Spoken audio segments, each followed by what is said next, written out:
Hi everyone, I'm Stan Mallow. Welcome to Paranormal Yakker. My guest in today's show is Andy Weeks.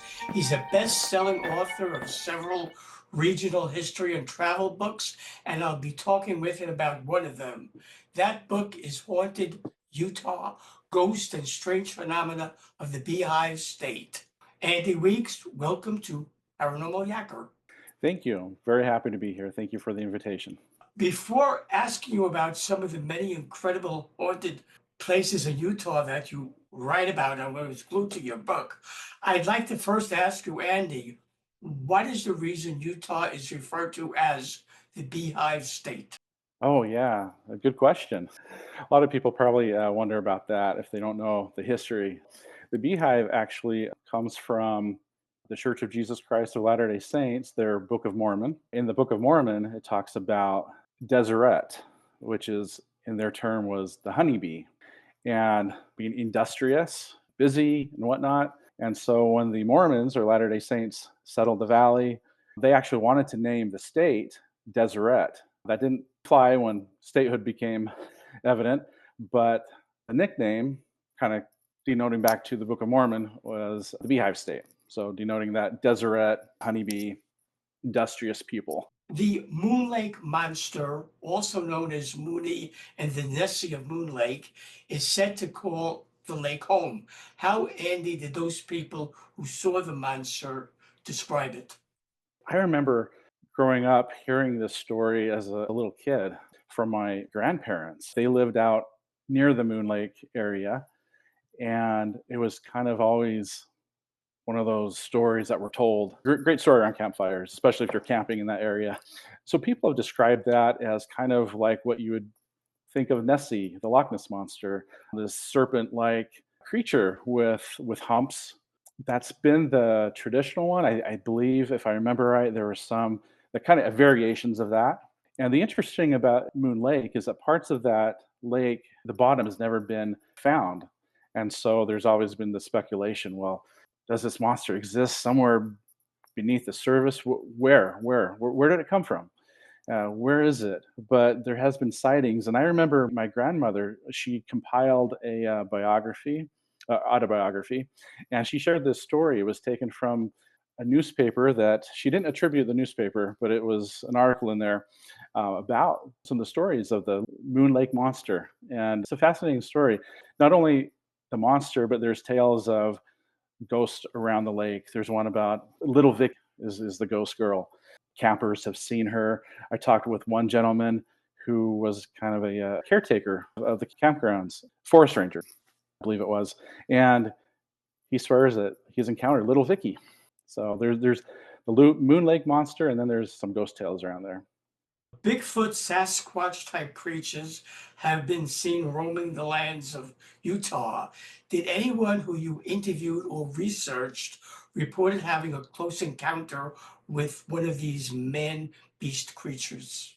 Unfortunately, anyone I talked to did not. I did a lot of research on the sightings. I have talked to people who have, they'll swear they've encountered Bigfoot. Unfortunately, not in the Utah area where I wrote this book, but lots of stories about Bigfoot.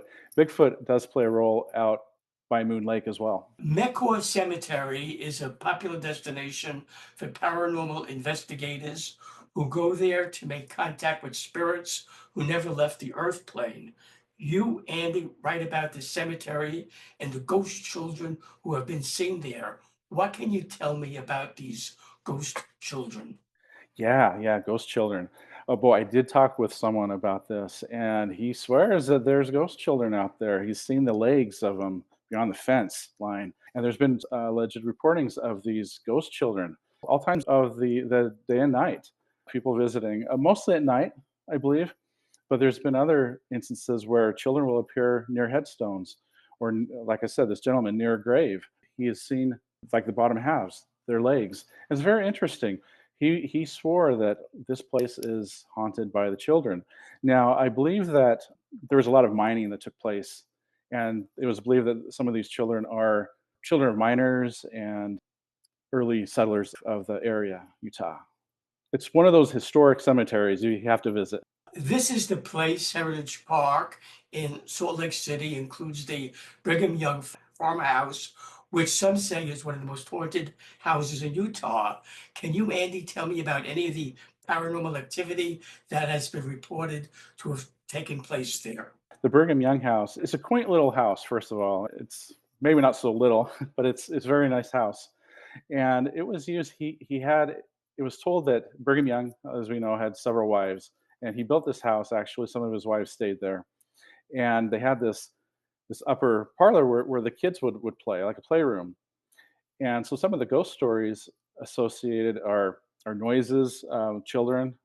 But one of the more popular ones is they've had events there, and they've had music playing, guests coming, and the plugs of the stereos would be, they'll come back and find that these stereos were unplugged. No one was there to unplug them. What happened? How did that happen? And they've had mysterious balls of light when no one was in the house. Caretakers, property management, they would see balls of light go across windows. Those are popular stories. A lot of different things like that. People sometimes think, how does this Brigham Young is considered a prophet by the Latter-day Saints? The Mormons have a definitive idea of the plan of salvation. Why does a ghost haunt this place? That's one of the mysteries, definitely. But the Brigham Young House is a fascinating little house. I say little because compared to mansions today, it's little, but it's not so little. But Heritage Park overall, it has numerous stories, and the history there is pretty fascinating. I've talked to several people who've experienced paranormal events throughout the park, not only at the Brigham Young House, but I remember one gentleman working in an old tannery. They put on displays and whatnot. He was there just fiddling around one afternoon. No one was around, and he told me the story about he was working on this sheath, and he couldn't get it to glue. And finally, he just gave up on it. So he walked away, and he set it on a chair and walked away. He came back, and it was glued together. No one was there, he said. No one was there to do that. The historic Ben Lomond Hotel is one of Ogden's legendary haunted landmarks. Constructed in 1927, it was built on a grand scale and a beacon of luxury. The hotel also has a history of supernatural activity. Can you, Andy, share some of the paranormal happenings that occurred at that hotel? So there's a particular room, I believe it's 1102.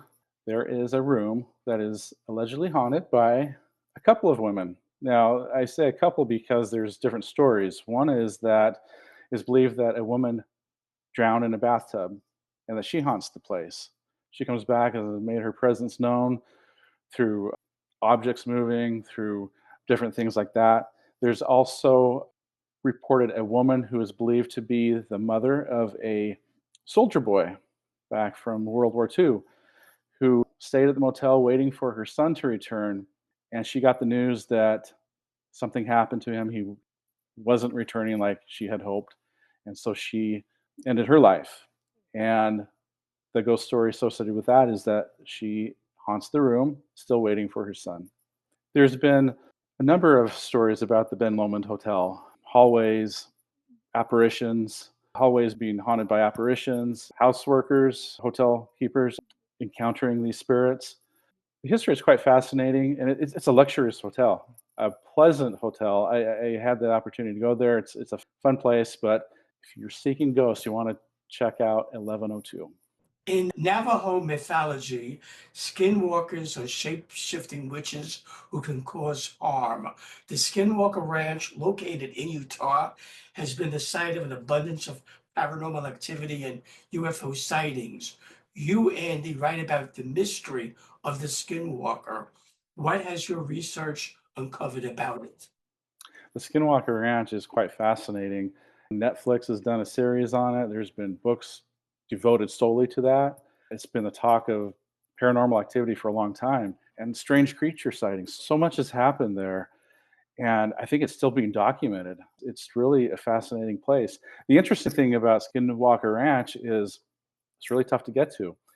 There's stories about people getting too close. There'll be these vehicles, black vehicles come out and stop them. They won't let them on the property. Well, I didn't experience anything like that, but there are gates up that says no trespassing. It is kind of a tough place to find in northeastern Utah. But some of the stories associated with that property are phenomenal. Wolf-like creatures that have red eyes that appear out of seemingly nowhere.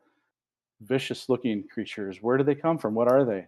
There's been talk of the aforementioned black vehicles that just show up. Some have speculated, oh, that's their government vehicles, but could they be something else? There's been all sorts of activity there. UFO sightings have been reported in the area. It's really a fascinating place, but you're going to be hard pressed to find anything personal about it and it's tough to get into. Utah's Green River Complex is often referred to as the new Area 51. Why is that? There's been so much activity, UFO activity, so many sightings, so many reports of UFO activity over the years. It's not just conglomerated into a certain decade or time frame. It's been an expansive time frame where a lot of reports have happened. And I haven't done this recently, but if you were to search the internet on that, I wouldn't be surprised if you found some recent reports because it seems to continue to happen all the time. Just about every city on the planet has a legend about phantom hitchhikers on their roadways. Utah has the Phantom Hitchhiker of American Fork Canyon. What, Andy, can you tell me about that Phantom Hitchhiker? I got to tell you a story about this first of all. When the book came out, Haunted Utah, but people would say, "Is that you on the cover?" This is the picture of the Phantom Hitchhiker. No, that is not me on the cover. But apparently, people who know me, they think that's the back of my head. The Phantom Hitchhiker of American Fork, yeah. So he bums a ride. You'll see him at night bumming a ride, his thumb out, and you pick him up. The question is, where is his destination? Because he never arrives. Pretty soon, he's gone from the vehicle. Where did he go? This is kind of a story that a lot of states happen, but I found the Utah story fascinating because it seemed like there was more documentation on it. Those are fun stories. If you see a gentleman with his thumb out in American Fork Canyon, if you give him a ride, I don't know that he'll stick around for very long. The Devil's Highway, also known as Satan's Highway, spans three states, New Mexico, Colorado, and Utah. Legends abound that the highway is cursed. How did that highway get the reputation of being cursed? Sadly, there's been a lot of accidents, crashes along the highway. And so, with that, a lot of death, tragedy, sadness. And so, that's kind of how it got its legend. There's a stretch there. It's come down in legend that this place is haunted by people who have died along the roadway. And also from some evil entities that perhaps are attracted to the death that has taken place. And so, it's not a very pleasant road to travel. Be mindful. A lot of these roads, that road is not a divided highway, or at least it was not at one time. I don't know what it is now, but it was not a divided highway. The reason, in high speed, there's a lot of crashes. Be safe. You don't want to end up a ghost there. Should viewers of Paranormal Yakker want to buy Haunted Utah, Ghost and Strange Phenomena for the Beehive State, and also learn about other books you've authored, how, Andy, can they do that? This book, Haunted Utah, and other books I've authored are available through Amazon, at Barnes & Noble, anywhere that you can buy a book, you can buy my book. If they don't have it in stock, you can order it. And you can learn about me. Actually, I've had a website. It's in the process of being revamped, so it's kind of offline right now, but it should be up again before too long. So, and that is andy-weeks.com. Andy Weeks, I thank you for being my guest on Paranormal Yakker. Yakking with you has been a most informative experience. Thank you. Thank you, Stan. It's been a pleasure. I've watched a few of your shows preparing for this, and I've enjoyed them. So I look forward to watching more.